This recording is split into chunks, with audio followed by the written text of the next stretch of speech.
오늘은 에스겔서 네 번째 말씀이 될 텐데요. 우리가 1월 달에는 1장 메시지를 나눴죠. 어떤 제목이었죠? 항상 내가 물어보겠다고 말씀드렸었죠. 여기 서면 기억나고 그전엔 기억이 안 나죠. 야훼의 영광이 포로지에 임하다. 포로지까지 하나님은 끝까지 따라가셨다. 이게 우리 1장 메시지였고, 에스겔 2장에서는 먹고 가서 전하라. 듣든지 아니 듣든지 말씀을 먹고 그리고 가서 그리고 전해라. 듣고 안 듣고는 우리 책임이 아니고 하나님이 알아서 하신다.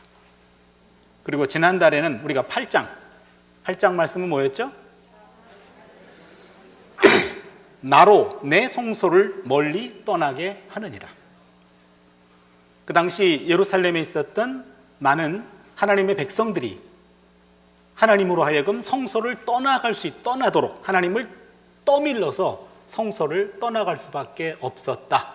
그 말씀이고, 오늘 9장은 그 성소에 대해서 하나님이 심판하시는 것을 보여주는 내용입니다. 그래서 탄식하며 우는 자의 이마에 표를 그리라 라고 하는 말씀이 오늘 4절에 나와 있는 말씀인데, 그것이 오늘 9장의 키 센텐스가 됩니다. 오늘 본문은 1절부터 2절까지는 천사들이 등장합니다. 6명의 심판천사와 1명의 서기관 천사, 7명의 천사가 등장하고 3절부터 7절까지는 심판이 집행이 됩니다. 그리고 8절부터 11절까지가 예언자가 그 심판의 상황을 목격하고 하나님께 중보하는 기도, 그리고 하나님의 대답으로 오늘 본문은 끝이 나게 되죠. 그래서 9장은 한 3토막으로 나눠집니다. 1, 2절하고 그리고 3절과 7절 그리고 8절에서 11절까지로 끊어집니다. 예루살렘의 죄와 예루살렘의 심판에 대한 환상을 보여주고 있는 내용입니다. 8장부터 11장까지가 예루살렘 성전에서의 일어나는 죄악들에 대한 환상을 보여주고 있습니다. 그러기 오늘 본문은 환상보고입니다. 바벨론에 있는 에스겔이 예루살렘 성전 안에 일어난 일들을 환상 중에 보고 있는 겁니다. 먼저 1절과 2절 천사들의 등장 본문을 제가 좀 읽습니다. 또 그가 큰 소리로 내 귀에 외쳐 이르시되 이 성읍을 관할하는 자들이 각기 죽이는 무기를 손에 들고 나오게 하라 하시더라. 내가 보니 6사람이 북향한 윗문 길로부터 오는데 각 사람의 손에 죽이는 무기를 잡았고, 그 중에 한 사람은 가는 베옷을 입고 허리에 서기관의 멋그릇을 찼더라. 그들이 들어와서 놋 제단 곁에 서더라. 지금 에스겔이 환상 중으로 본 내용입니다. 1절에 성읍을 관할하는 자들이라고 하는 말은 성을 맡은 자들이란 뜻입니다. 히브리 원어로 보면 감독자들이라는 말입니다. 근데 여기서 이 감독자들이, 성전 감독자들이 사형 집행관이 됩니다. 이는 반어법적 표현인데, 성읍 감독자들이 그 성읍에서 일어나는 모든 일들에 대해서, 모든 죄악들에 대해서 심의를 했어요. 회의를 했습니다. 그리고 심사숙고했습니다. 그리고 판결이 내려졌습니다. 어떤 판결입니까? 심판입니다. 이제 남아있는 것은 심판 집행밖에 남아있지 않습니다. 중죄에 대해서 사형 집행이 계시가 됩니다. 2절을 보면 6사람이 언급됩니다. 그 중에 한 사람이라는 표현은 이 6사람 가운데 한 사람을 말하는지, 아니면 그 6사람 이외에 또 다른 한 사람이 있는지, 이게 불분명합니다. 아마도 그들 가운데 있는 또 다른 한 사람, 이런 뜻으로 이해하는 것이 더 옳을 것 같습니다. 여기 보시면 그렇게 되면은 6명과 1명, 7명이 됩니다. 여기 있는 이 7명의 천사들, 하나님의 위탁을 받아서 재앙을 일으키는 천사들이 됩니다. 여러분, 천사가 심판한다, 이런 내용이 구약 성경에 종종 나타납니다. 하나님은 천사를 통해서 심판하시기도 하셨습니다. 예를 들어 사무엘하 24장 16절을 보면 천사가 예루살렘을 향하여 그의 손을 들어 멸하게 하더니 야훼께서 이 재앙 내리심을 뉘우치사 백성을 멸하는 천사에게 이르시되 족하다. 이제는 내 손을 거두라 하시니. 여기 보시면 백성을 멸하는 천사가 있습니다. 여기에서 죽음의 무기인 사륙하는 기계를 갖고 있죠. 사륙하는 기계를 갖고 있는 6명의 천사와 서기관의 옷을 입고 있는 한 천사, 토탈 7명의 천사가 언급됩니다. 7명의 천사는 하늘회의에 속한 천사들입니다. 하나님이 하늘회의에서 회를 열어서 7명의 천사를 파송합니다. 7이라는 숫자는 완전수를 말하죠. 하늘에서 파견된 천사들입니다. 막강한 심판 어벤져스 팀이 되죠. 지금 예루살렘에 있는 그런 죄악들을 보고 하늘에 회의를 열어서 7명의 천사를 파송해서 그들을 심판하겠다라는 것이 오늘 환상의 내용입니다.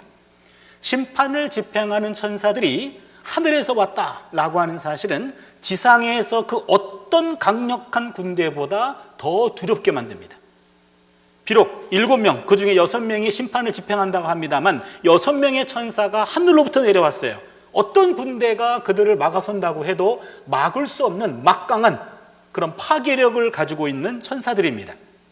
방어자들이 성벽에서 이제 적을 기다리고 있는 동안에 놀라운 것은 이 심판 천사들은 중심부 예루살렘의 성전에서 파괴 작업을 시작하고 있습니다. 아주 아이러니한 겁니다. 지금 외부로부터 적들이 공격해 올 줄 알고 성벽에서 외부의 적을 기다리고 있는데, 그런데 심판 천사는 이미 들어왔고 예루살렘 성전 안에서 심판을 집행하고 있다라는 내용이죠. 기가 막힌 내용입니다. 사람의 힘으로는 막을 수 없는 하나님의 파괴 의지가 확고하다라는 것을 보여줍니다. 그들이 들어와서 2절을 보니까 놋제단 곁에 서더라 그랬습니다. 여기 놋제단, 이거는요 성전 바로 앞에 놓여 있는 겁니다. 그러게 성전 문 앞에서 이 심판천사들과 그 다음에 한 명의 서기천사가 심판을 대기하고 있는 거죠. 유다와 예루살렘의 방어자들은 외부로부터의 침입을 대비하고 기다리는데, 하나님의 심판관들은 이미 예루살렘 안에 들어와 있습니다. 그것도 바로 성전 앞에 서 있습니다. 하나님의 심판은 내부에서 시작이 됩니다. 여기에 여기까지가 1절, 2절의 내용입니다. 이제는 3절부터 7절까지는 심판이 집행되는 내용인데요, 여러분하고 저하고 한 절씩 교독하겠습니다. 그룹에 머물러 있던 이스라엘 하나님의 영광이 성전 문지방에 이르더니 야훼께서 그 가는 베옷을 입고 서기관의 먹그릇을 찬 사람을 불러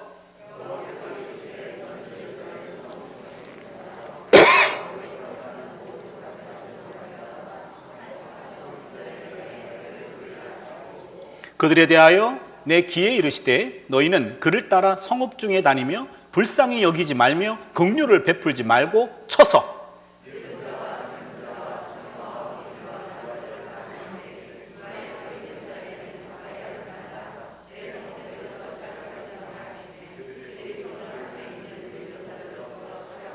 7절 같이 읽습니다. 그가 또 그들에게 이르시되 너희는 성전을 더럽혀 시체로 모든 뜰에 채우라.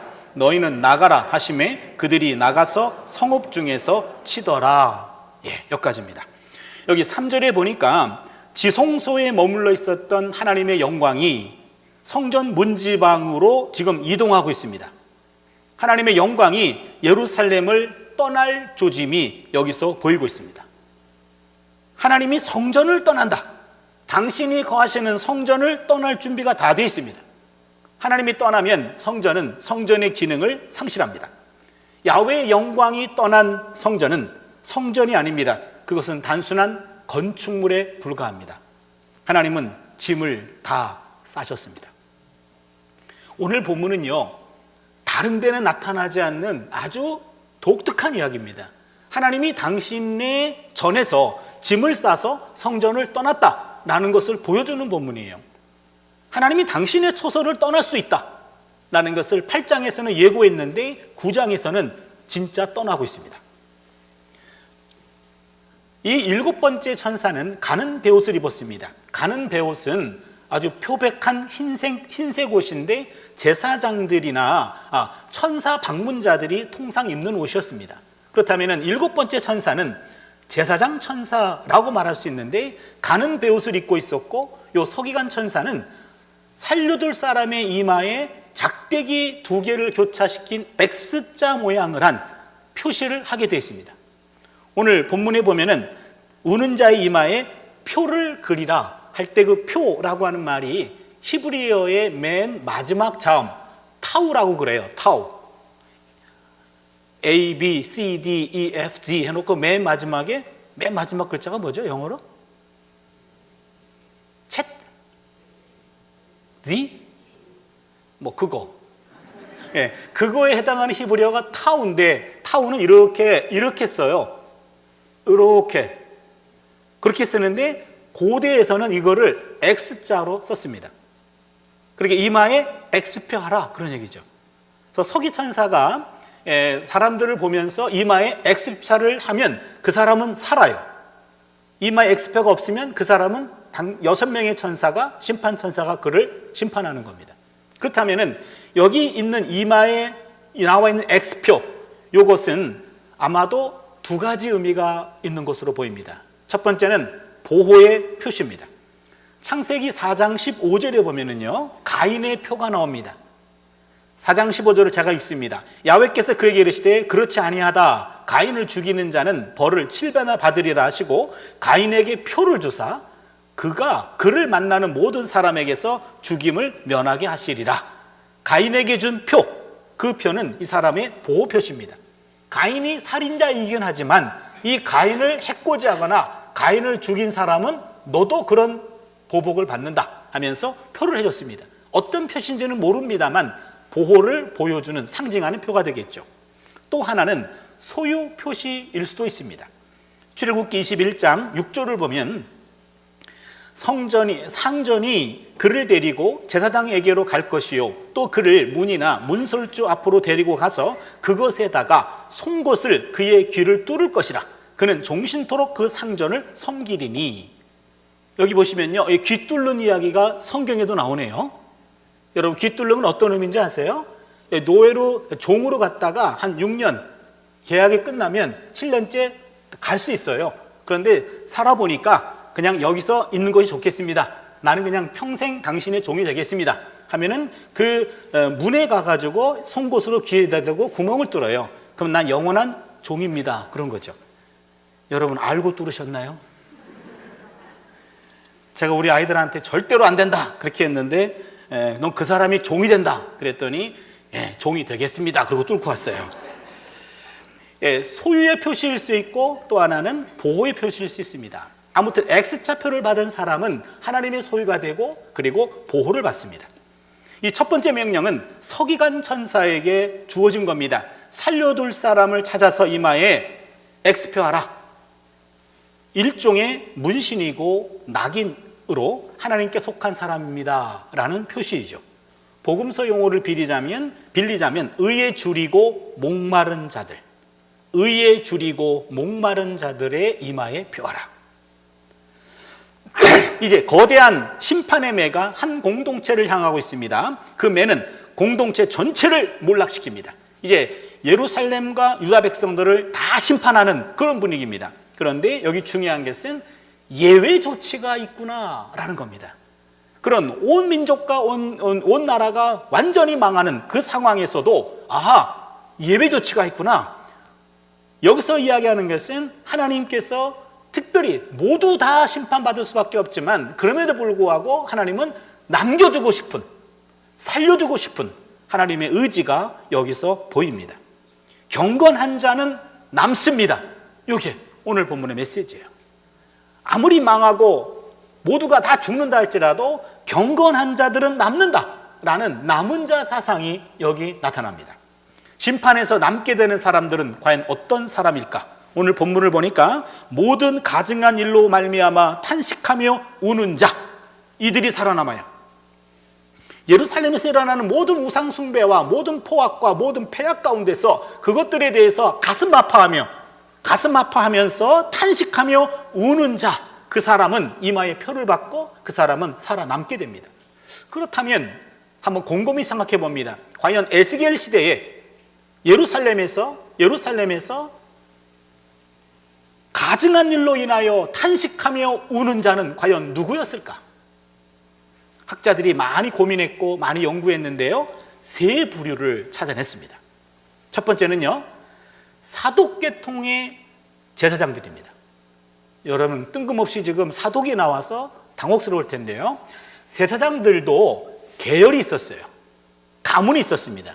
사독 가문의 제사장들이 어떤 일을 행했냐면, 예루살렘이 587년에 망합니다. 유다가 망합니다. 유다가 망할 때 성소에서 제사장으로서 자신의 본분을 끝까지 지켜낸 제사장 가문, 사독계통 제사장입니다. 요게 에스겔 44장 15절에 언급됩니다. 제가 한번 읽겠습니다. 이스라엘 족속이 그릇 행하여 나를 떠날 때에 사독의 자손 레위 사람 제사장들은 내 성소의 직분을 지켰은즉 그들은 내게 가까이 나와 수종을 들되 내 앞에 서서 기름과 피를 내게 드릴지니라. 주 야훼의 말씀이니라. 이 나라가 망하고 성전이 파괴되고 모든 사람들이 죽어나가는 그 마지막 순간에도 요 사독계통 제사장들은 성소를 끝까지 지켰습니다. 자기의 자리를 떠나지 않았습니다.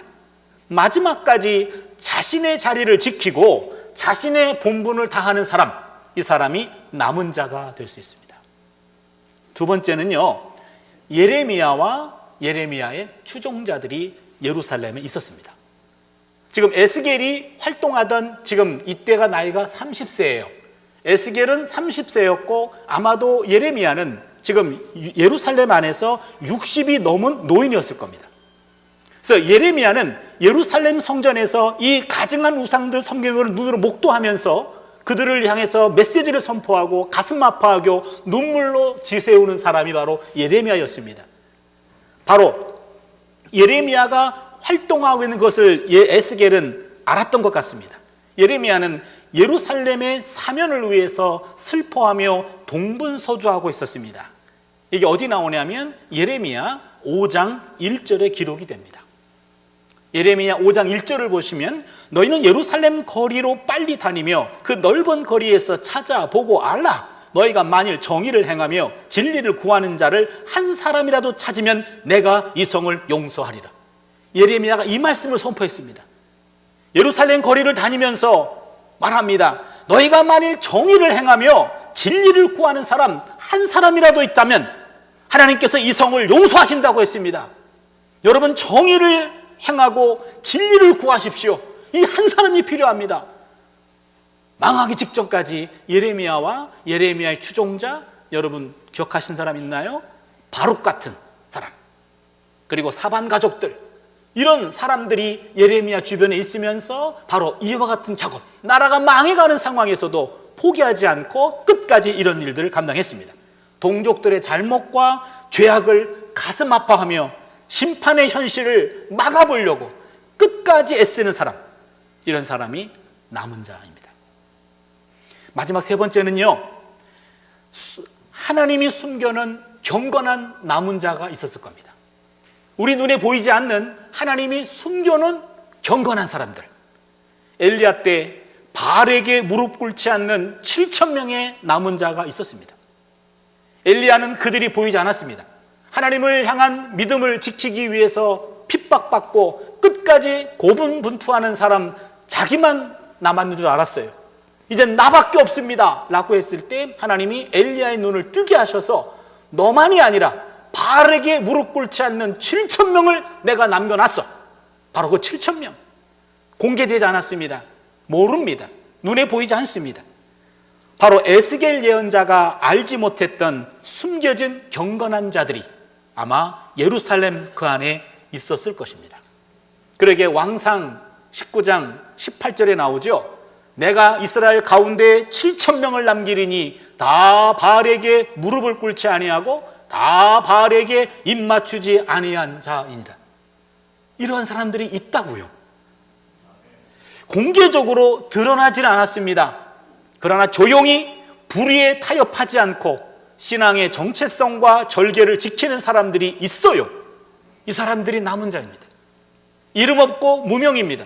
그냥 7,000명이다. 적지 않다는 이야기죠. 바로 요 사람들이 이마에 표를 받을 수 있는 사람이고, 성전이 망하고 모두가 죽어나가는 그 현장에서도 하나님이 그 사람들은 남긴다라고 하는 말씀입니다.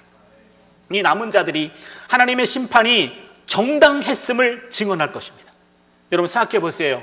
유다 백성들이 우리가 8장을 나눌 때 많은 사람들이 대대적으로 온 백성들이 예루살렘 성전 안에서 우상을 숭배했잖아요. 하나님이 더 이상 참을 수 없었지 않습니까? 이런 상황입니다. 이런 상황인데 만약에 그들이 다 죽었다고 생각해 보세요. 그렇다면은 이 심판의 의미를 목격한 사람도, 증인도, 증언할 사람도 한 사람도 없는 거죠. 적어도 그 심판의 상황에서 몇 사람은 살아남습니다. 남은 자입니다. 그걸 통해 뭘 이야기합니까?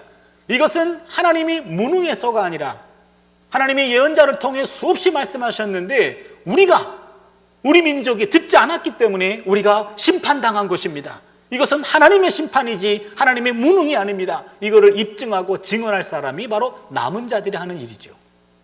동시에 하나님은 의인을 남겨두어서 하나님의 구원 사역을 끝까지 진행하십니다. 반드시 남기십니다. 이 남은 자가 소수일 때 우리는 외롭습니다. 그러나 외로워도 이 길에 가는 하나님이 남겨놓은 사람이 반드시 있기에 우리는 그 대열에서 이탈하지 않기를 바랍니다. 오늘 5절 말씀을 보면은요, 신실한 자들이 이런 식으로 선별되고 난 다음에 나머지 6명의 천사들이 이제 전통적인 성소의 도피권을 무시하고 이제는 성전 지역부터 시작해서 이마에 표를 받지 못한 사람을 가차없이 도륙하기 시작합니다. 성소 안에서 하나님을 믿는다고 하는데 그 모든 사람들 가운데 이마에 표가 없으면 다 심판당했다라는 이야기죠. 6절에 보니까 늙은 자와 젊은 자와 처녀와 어린아이와 여자들을 모두 죽이라 그랬습니다. 저는 이 본문을 읽을 때마다 가슴을 쓸어내립니다. 저는 늙지도 않았고 젊지도 않았고 처녀도 아니고 어린아이도 아니고 여자도 아닙니다. 제 이마에 표 없어도 전 살아남습니다. 그런데 이제 60이 넘어가니까 늙은 자에 들어갈까 봐 두렵습니다. 근데 왜 갑자기 늙은 자, 젊은 자, 처녀, 어린아이, 여자들을 다 죽이라 이렇게 얘기했을까요? 요 사람들은 그 시대의 약자예요. 약자. 심판을 한다 그러면 아마도 장정들과 용사들부터 제거하라 이랬을 것 같은데 이에 대한 언급은 없습니다. 이건 뭡니까? 그 당시 용사들과 장정들은 이미 이런 중심 세력들은요 이미 전쟁터에 나가서 이미 다 끝장난 상황입니다. 그리고 남아있는 사람들은 이런 약자밖에 없습니다. 그런데 이 약자들도, 약한 자들도 하나님은 심판하셔도 끝까지 약한 자들은요 남겨두시는데 그 약한 자들마저도 포기할 수밖에 없는 그런 상황에 놓이게 된 겁니다. 그러기에 그들마저도 다 심판하라. 하나님의 심판은 지금 단호합니다. 근데 이것은 하나님이 너무하신 것이 아니라 백성들이 모두가 다 너무했다고 얘기합니다. 그렇게까지 웬만하면 그냥 남겨둬야 될 약자들도 이 순간만큼은 하나님이 남길 수 없을 만큼 인간들의 죄악이 너무 커서 하나님은 그들도 포기할 수밖에 없었다. 하나님의 심판이 예루살렘 성소에서 시작됩니다. 그것도 성전 앞에 있는 늙은 자로부터. 여기 나와 있는 성전 앞에 있는 늙은 자, 이 사람과 6절 맨 뒤에 있는 늙은 자들, 여기하고 두 늙은 분들은 서로 구분됩니다. 늙은 자들과 늙은 자가 나오는데 6절 상반절에 나오는 늙은 자는 단수예요. 단수 늙은 자. 그 다음에 6절 하반절에 나와 있는 늙은 자들은 복수 늙은 자들입니다. 원래 이 말을 그대로 번역하면 장로예요. 장로와 젊은 자와 처녀와 어린아이. 근데 이 장로, 문자적으로는 장로인데 그러나 이 문맥에서는 늙은 자가 맞아요. 늙은 자라는 말은 약자를 가리킵니다. 그런데 6비절에서 있는 성전 앞에 있는 늙은 자들은 장로들이에요. 좀 우리 교회 장로님들 말씀하는 거 아니에요? 이 당시에 요 장로들을 지금 하나님이 지목했어요. 그 성전 앞에 있는 그 장로들부터 죽여라 그렇게 얘기합니다. 이건 또 뭔 말입니까? 요 장로들이 누군지 여러분 기억하십니까? 앞서서 이야기했던 8장 11절에 나오는 장로들입니다. 8장 11절을 보시면 이스라엘 족속의 장로 중 70명이 그 앞에 섰으며 사반의 아들 야하사냐도 그 가운데 섰고 각기 손에 향로를 들었는데 향연이 구름같이 오르더라. 누굽니까? 예루살렘 성전 안에서 우상 숭배에 앞장섰던 75명의 장로들을 말합니다. 그들부터 제거하라 라는 얘기죠. 하나님을 이 지도자라고 하는 사람들이 앞장서서 하나님을 배반했고 우상을 섬긴 장본인이었습니다. 지도자들에게 더 큰 책임이 주어지는 법입니다. 하나님은 심판의 첫 타켓으로 성읍이 아니고 성전을 삼았고 성전에서도 바로 지도자인 장로들을 삼았습니다. 이것이 사실은 무섭습니다. 죄는 성읍에서 짓고 성소로 들어갔는데 하나님은 책임을 물을 때 성소부터 책임을 물으시고 그리고 성읍으로 갑니다. 그리고 성소 안에서도 가장 책임자, 가장 지도자에게 먼저 책임을 묻고 있습니다. 성전이 피난처가 아니라 성전이 심판 1번지가 되고 있습니다. 이게 오늘 우리에게 상당히 두려운 메시지로 들리죠. 이제 8절로 11절 예언자의 중보와 하나님의 대답이 나옵니다. 제가 한번 읽어드립니다. 그들이 칠 때에 내가 홀로 있었는지라 엎드려 부르짖어 이르되 아하 주 야훼여 예루살렘을 향하여 분노를 쏟으시오니 이스라엘의 남은 자를 모두 멸하라 하시나이까? 그가 내게 이르시되 이스라엘과 유다 족속의 죄악이 심히 중하여 그 땅에 피가 가득하며 그 성읍에 불법이 찬나니 이는 그들이 이르기를 야훼께서 이 땅을 버리셨으며 야훼께서 보지 아니하신다 함이라. 그러므로 내가 그들을 불쌍히 여기지 아니하며 긍휼을 베풀지 아니하고 그들의 행위대로 그들의 머리에 갚으리라 하시더라. 보라 가는 베옷을 입고 허리에 멋그릇을 찬 사람이 복명하여 이르되 주께서 내게 명령하신 대로 내가 준행하였나이다 하더라. 여기 보시면요, 이런 대학살, 지금 에스겔이 환상 중에 예루살렘의 심판을 보고 있어요. 이 대학살의 와중에서 에스겔이 환상 중에 끼어듭니다. 용기를 내가지고 뭐라고 얘기하냐면 아이고 주 야훼여 예루살렘을 향하여 그렇게 분노를 쏟으시면 어쩌하십니까? 이스라엘의 남은 자들을 모두 멸하라 하시나이까? 이렇게 얘기합니다. 여기 이스라엘의 남은 자라고 하는 것은요, 지금 에스겔은 바벨론 포로로 끌려와 있지만 여러분 예루살렘 유다 안에는 에스겔의 친척들, 에스겔이 아는 사람들 혹은 바벨론 포로로 끌려간 사람들의 가족들의 일부가 남아 있을 수 있습니다. 우리는 지금 1차 포로로 바벨론에 끌려와 있지만 그러나 예루살렘은 아직 건재했어요. 근데 그 예루살렘이라는 나라가 완전히 망가지면 이제 돌아갈 나라도 없는 그런 완전히 꿈을 잃어버린 그런 상황이 됩니다. 하나님 예루살렘에 있는 모든 주민들을, 모든 남은 자들을 다 죽이려고 하십니까? 그러시면 아니 되옵니다 라고 지금 말리고 있어요. 그게 지금 오늘 마지막 중보기도입니다. 그런데 에스겔의 이 중보기도는 안타깝게도 하나님의 마음을 돌리기보다는 오히려 유다 백성들의 죄악이 얼마나 큰지 그것을 재확인해 주는 계기가 됩니다. 뭐라 그러십니까? 하나님은 더 냉정하게 이야기합니다. 구절을 보면은요, 이스라엘과 유다 족속의 죄악이 심히 중하여 그 땅에 피가 가득하며 그 성읍에 불법이 찬나니 이는 그들이 이르기를 야훼께서 이 땅을 버리셨으며 야훼께서 보지 아니하신다 하느니이다. 오히려 에스겔의 중보기도가 하나님이 왜 유다와 예루살렘을 칠 수밖에 없는지 그 이유가 더 폭로되는 그런 계기가 됐습니다. 그들의 죄악은 성전 예배뿐만이 아니라 일상생활 방식에서도 자행되었습니다. 심판이 내려지게 된 이유를 총괄하고 있는 것이 9절에 나오는데 성소가 더럽혀짐을 더 이상 언급하지 않고 너희들이 내 성소를 더럽혔기 때문에 내가 치는 거요. 그걸 넘어서서 살인죄와 법률 위반까지도 말하고 있습니다. 예배가 온전치 못하면 사회적인 삶도 온전치 못하다라고 하는 말씀이죠. 가증한 예배와 사회적인 불법은 하나님에 대한 배신의 쌍둥이 현장입니다. 하나님의 거룩한 본질과 아무런 관계도 맺지 않을 때 우리는 이웃들과도 이기적인 관계가 되고 이웃들에 대한 관심도 없어집니다. 하나님이 무시되는 삶에 이웃이 자리할 공간은 없습니다. 하나님과의 관계가 틀어지면 이웃과의 온전한 관계도 맺을 수 없습니다.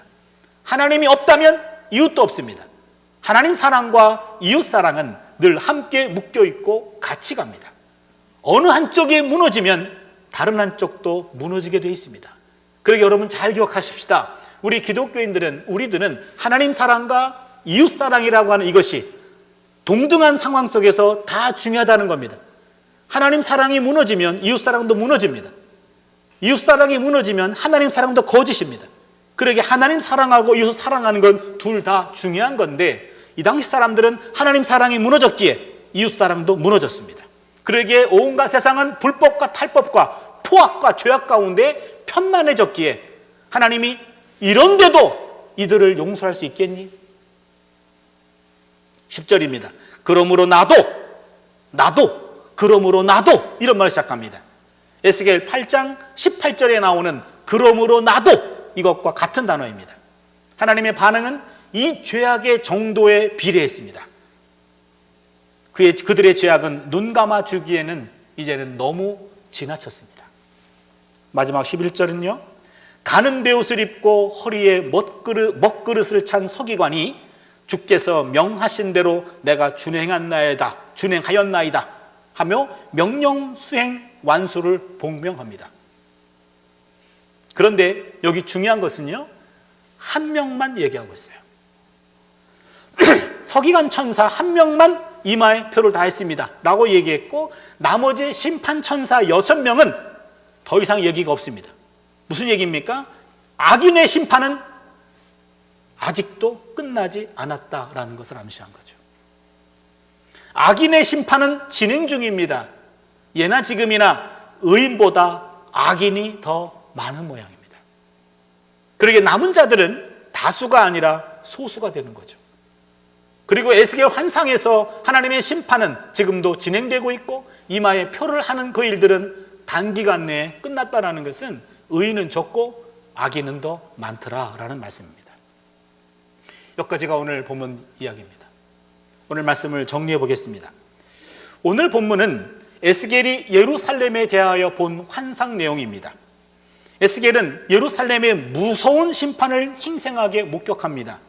에스겔의 공포는 내 성소에서 시작할지니라 라는 명령 때문에 더욱 증폭됩니다. 아니, 하나님의 심판이 다른 곳이 아닌 성소부터 시작한대요. 오늘 말로 이야기하면 교회부터 심판하신다는 거예요. 하나님, 다른 죄악되고 포악하고 잘못되고 지저분하고 더러운 것이 얼마나 많은데 그들과 비교하면 우리는 비교적 그래도 좀 깨끗할 텐데, 아니 그들을 치시고 우리를 마지막 치시는 것이 정상이지 왜 우리부터 치십니까? 그거를 에스겔이 환상으로 본 거예요. 성소부터 치겠다는 겁니다. 에스겔은 환상 속에서 예레미야가 성전 설교했던 내용들을 눈으로 목격합니다. 예레미야는 본국에서 예레미야 7장에서 하나님이 예루살렘 성전을 심판하실 것입니다 라고 예언했어요. 그게 608년에 예언한 겁니다. 그때 그 예언하고 예레미야는 죽을 뻔했어요. 그런데 지금 십수년이 지나서 에스겔은 그거를 바벨론에서 환상 중에 예루살렘 성전의 심판을 보고 있는 겁니다. 성소가 하나님의 심판의 장소가 된다. 당신의 백성을 보호하시는 하나님의 임재가 강력하게 느껴지는 그 보장된 성소가 가장 먼저 심판의 대상이 된다라는 말씀이에요. 야훼께서 시온에 계셔서 모든 원수들에 대항하여 싸울 것입니다 라는 것이 바로 이스라엘 유다 신앙의 가장 확고한 전통이었습니다. 하나님은 시온을 택하셨고 시온에 계시기 때문에 시온은 무너지지 않고 이방인들이 공격해 와도 시온에 들어가면 살아. 이것이 전통적인 신앙이었고 그것이 역사적으로 입증이 된 적이 한두 번이 아닙니다. 701년에 아시리아의 사네립이 공격해 왔을 때도 유다의 모든 성읍들 46개가 초토화됐습니다. 그러나 하나의 성소는, 하나의 성읍은 보존됐습니다. 그게 예루살렘이었어요. 701년에는 예루살렘 시온이 보호받았습니다. 여러 가지 사건들 속에서 예루살렘은 보호받았는데 에스겔은 더 이상은 없다, 그렇게 얘기한 거예요. 놀라운 이야기입니다. 이제는 예루살렘 사람들은 적군이 멀리서 올 것이다 라고 예상하고 성벽에서 망을 보고 있었지만 처음부터 줄곧 그들의 진짜 적은 그들의 내부에 있었다라는 것이 충격입니다. 내부로부터 지금 심판이 진행되고 있다라는 것이 충격입니다. 여기서 배우는 끔찍한 교훈은 하나님의 백성이 하나님의 심판에서 면제되지 않는다라는 사실이죠. 하나님의 백성이라고 다 우리는 심판으로부터 면제되는 것이 아니고 하나님의 백성 가운데서 남은 자만 하나님이 살리신다라는 내용이에요. 이게 오늘의 그대로 적용이 된다면 두렵고 떨리는 말 아닐까요? 여기 예배하는 우리 모두를 하나님의 구원받은 백성으로 우리를 구원시키신 것이 아니라 여기서 다가 아니고 남은 자만 하나님이 살리겠다는 말씀이에요. 그건 너무 무섭지 않습니까? 면제는커녕 심판의 첫 번째 타깃이 된대요. 이게 에스겔 9장의 환상 내용입니다. 하나님의 언약 백성이고 하나님의 계시를 받았고 하나님의 구원 활동에 대해서 많은 것들을 경험했고 목격했고 그 은혜를 경험했던 그 특권이 심판 앞에서 아무런 소용이 없습니다. 특권이 최우선적 심판을 오히려 불러왔어요. 하나님께 선택받은 사람들을 하나님이 먼저 심판하시겠다라는 내용입니다. 아모스 3장 1절과 2절에 비슷한 내용이 나옵니다. 이스라엘 자손들아, 야훼께서 너희에 대하여 이르시는 이 말씀을 들으라. 애굽 땅에서 인도하여 올리신 모든 족속에 대하여 이르시기를 내가 땅의 모든 족속 가운데 너희만 알았나니 그러므로 내가 너희 모든 죄악을 너희에게 보응하리라 하셨나니. 이 말씀이 기가 막힌 말씀입니다.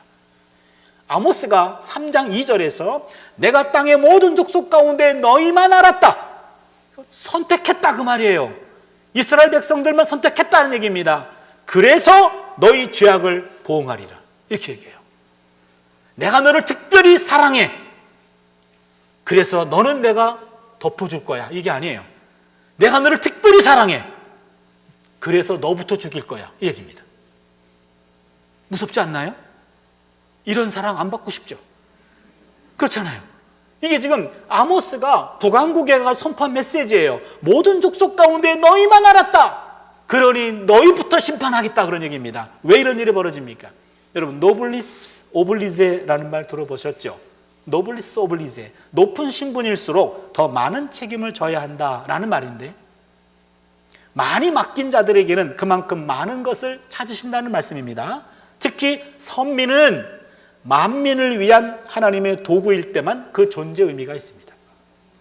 선민은, 선택받은 백성은 만민을 위한 하나님의 도구로 쓰일 때만 그때 존재 의미가 있다는 거죠. 무슨 얘기입니까? 이스라엘 백성들이, 하나님의 백성들이, 선민이라고 하는 백성들이 특권의식에 사로잡혀서 선민으로서의 책무는 등한시하면 그 특권은 오히려 화해의 통로가 된다, 이런 얘기죠.